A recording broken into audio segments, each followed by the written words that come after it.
السلام عليكم ورحمة الله وبركاته. ازيكم يا اغلى مشاهدين في الدنيا؟ عاملين ايه؟ يا رب تكونوا بخير. معاكم ماما حوبة، فيديو جديد. هنعمل مع بعض النهاردة مخبوزات بطريقة سهلة جدا وخفيفة وهشة. الدوناتس او الكرواسون المقلي، حاجة كده جميلة جدا. تعالوا على طول نخش على المقادير بتاعتنا ونشوف احنا عملناه ازاي. بصوا يا حبايبي، انا معايا كوباية مية، معايا معلقتين سكر، معلقة خميرة. هدوب كل السكر مع الخميرة، شوية فانيليا، وبيضة عشان طبعا الفانيليا عشان الزفارة. تمام، البيضة خليها هشة كده وجميلة خفيفة.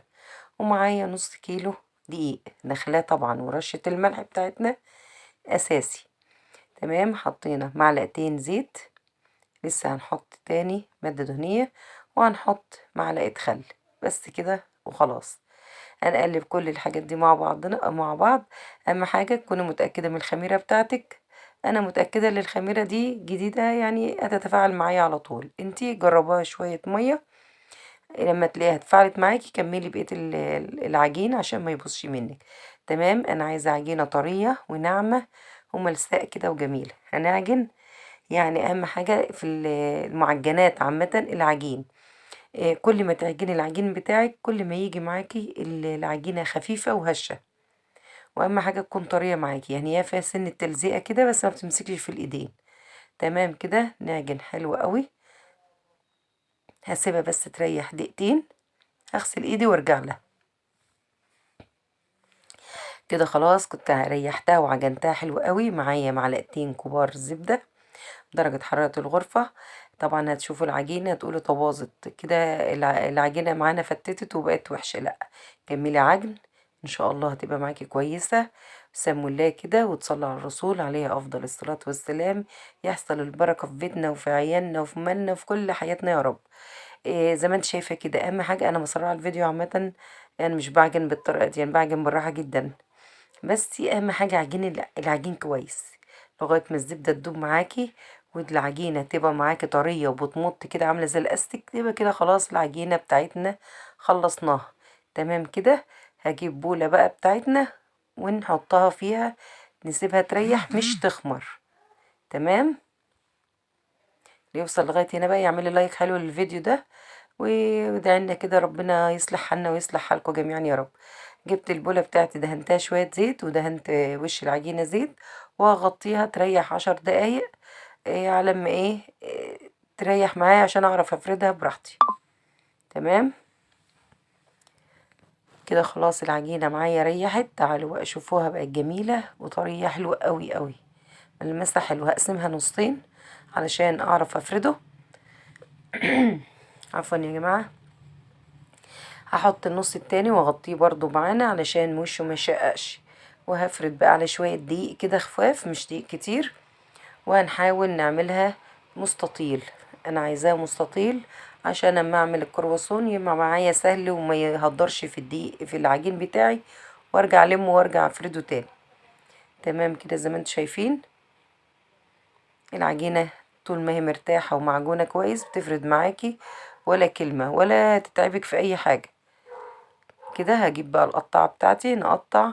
حاولي بقى على قد ما تقدري يبقى كله مقدار واحد، يعني كل كرواسون قد التاني. بس انا طبعا عملت حاجة كبيرة وعملت حاجة صغيرة، ومش مشكلة، احنا هناكل مش مشكلة. اعملوا اي حاجة من ايديكم زي الفل. تنفع بقى في اللانش بوكس بتاع المدارس، حلوة قوي وخفيفة وما شربتش زيت خالص. وهي نفس فكرة الدوناتس بس عاملينها على شكل الكرواسون. تمام،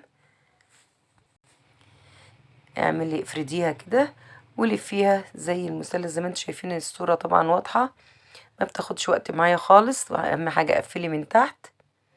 طبعا زي ما انا قلت انا عاملة حاجة كبيرة وحاجة صغيرة، انتوا بقى حاولوا على قد ما تقدري يبقى ايدك ميزان كده. ربنا يوفقنا جميعا يا رب. ادعولي ربنا يصرف عني عشان كنت تعبانة شوية اليومين اللي فاتوا دول. وننزل فيديوهات تاني وتالت ان شاء الله. كده خلصت الكمية بتاعتي.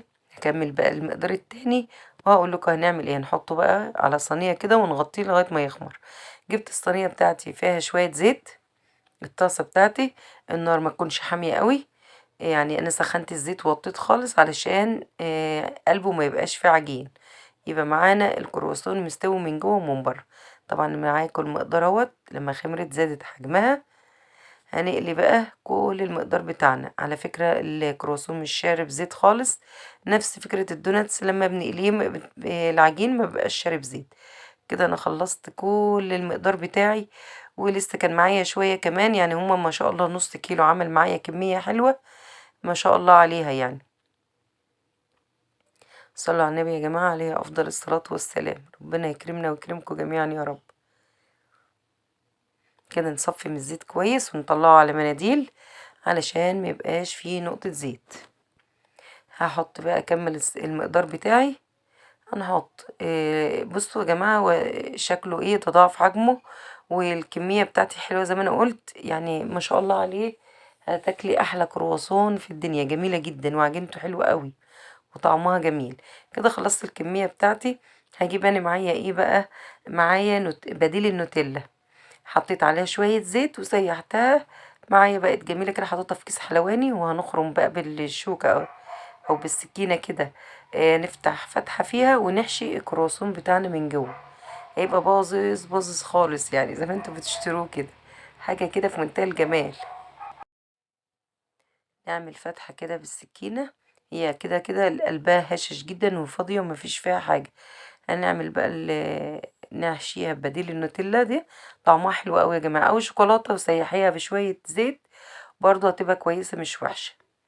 احط لها شوية لبن لو ما عندكيش بديل النوتيلا يعني. كده خلصت الكمية بتاعتي ما شاء الله، مش شاربة زيت وجميلة. بصوا يا جماعة من جوه زي ما قلت باظظ خالص يعني، وهشة وجميلة ومورقة حلوة قوي. ان شاء الله تعملوها بألف هنا وشفا، واشوف وشكوا على خير، والسلام عليكم ورحمة الله وبركاته.